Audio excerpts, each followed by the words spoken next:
मैं फिर जिम्मेवारी से कहता हूं आपसे, राहुल गांधी हमारे नेता हैं, चिरयुवा थे और चिरयुवा हैं और चिरयुवा रहेंगे भी, लेकिन वृद्धावस्था वाले नेता को, जो वृद्ध बुद्धि नेता है, उससे निजात पाइए। बाल बुद्धि में तो सीखने का हौसला है, लेकिन वृद्ध बुद्धि नहीं सीख सकती।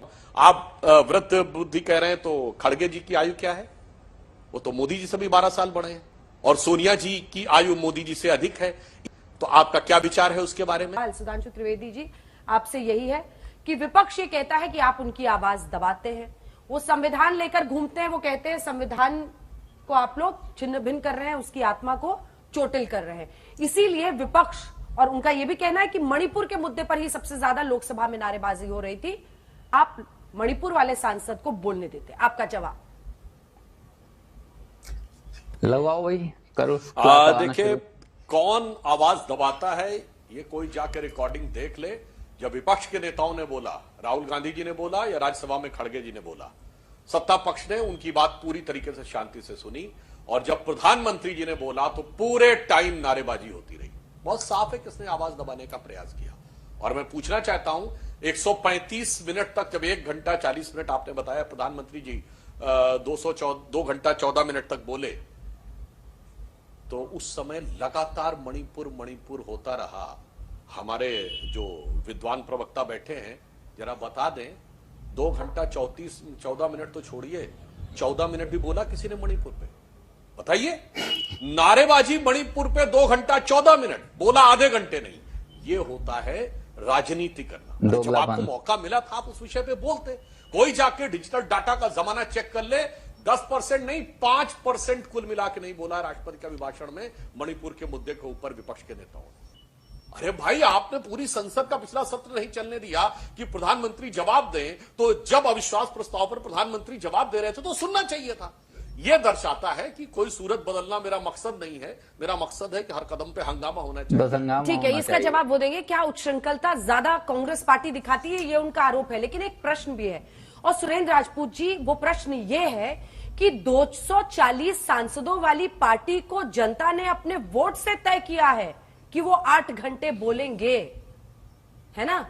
अब ऐसे में प्रधानमंत्री की ही आवाज को दबा देना ये कैसे सही हो सकता है? मतलब बैटिंग कीजिए आप लोग, 100 मिनट जब राहुल गांधी बोले तो उनकी आवाज सब तक गई, लेकिन जब प्रधानमंत्री बोलने लगे तो लगातार नारेबाजी। मतलब बैटिंग कीजिएगा, लेकिन जब फील्डिंग की बारी हो गई, राज्यसभा में जब वो बोलने लगे मणिपुर पर, तो वॉकआउट कर दिया। ये कैसे in the spirit of democracy हो सकता है? वो कहते हैं ना कि सुधांशु जी के लिए भी एक शेर है और उसमें हल्का सा हिस्सा आपके लिए भी।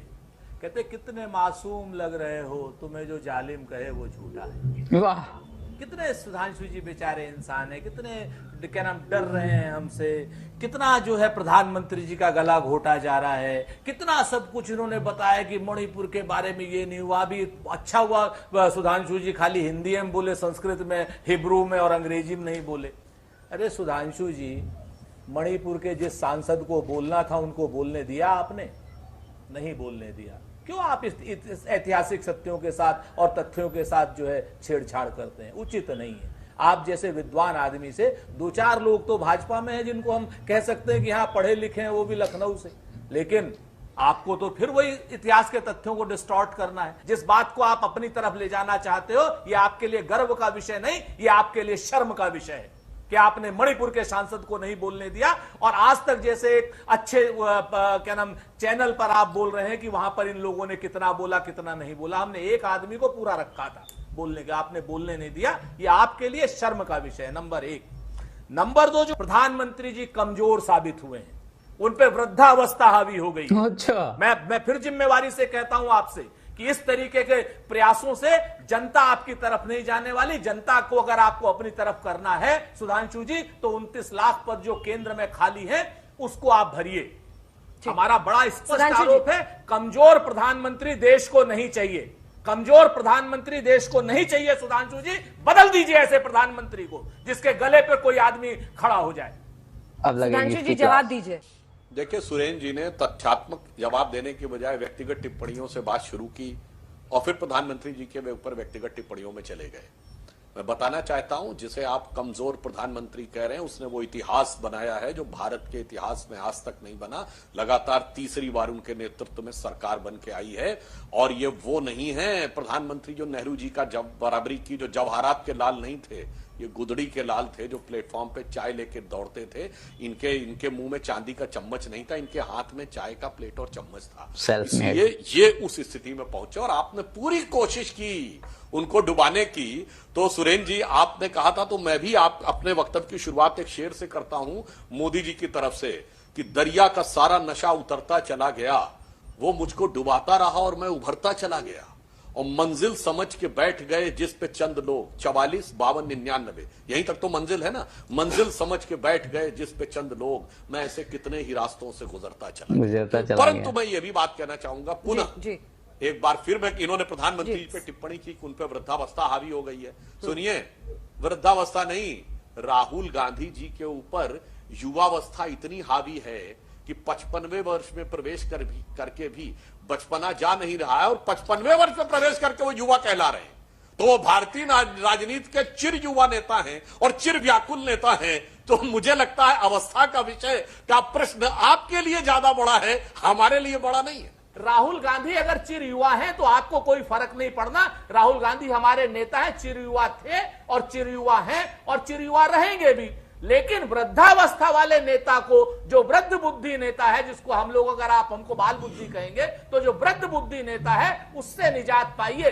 बाल बुद्धि में तो सीखने का हौसला है, लेकिन वृद्ध बुद्धि नहीं सीख सकती। आप वृद्ध बुद्धि कह रहे हैं, तो खड़गे जी की आयु क्या है? वो तो मोदी जी से भी 12 साल बड़े हैं। तो आपका क्या विचार है उसके बारे में? और सोनिया जी की आयु मोदी जी से अधिक है। इसलिए इस प्रकार की नितांत व्यक्तिगत टिप्पणियां करने से बचना चाहिए। बड़े नेताओं के साथ सम्मान से बात करनी चाहिए। हमने तो सिर्फ ये बात कही, आप लोग युवा कहते हैं, तो देश का युवा जान सकता है कि 54 साल पूरा करके 55 में प्रवेश किया हुआ व्यक्ति युवा है या नहीं है, यह देश की जनता को तय करने दीजिए। आप युवा मानिए, उस पर कोई समस्या की बात नहीं है, आप युवा मान सकते हैं। और रही बात अहंकार की, तो भगवान की फोटोएं सदन के पटल पर यूं दिखाना और फिर यूं रख देना, फिर गुरु नानक देव की फोटो यूं दिखाना और फिर यूं रख देना, उस नेता के द्वारा जिसने ईश्वर के नाम की शपथ नहीं ली है, वो अहंकार नहीं है। और जब सत्ता थी तो देश की सर्वोच्च संवैधानिक संस्था कैबिनेट के द्वारा पारित प्रस्ताव के बारे में यह कहना कि मैं यूं फाड़ के फेंक देता, यह अहंकार थोड़ी था, ये तो बड़ी विनम्र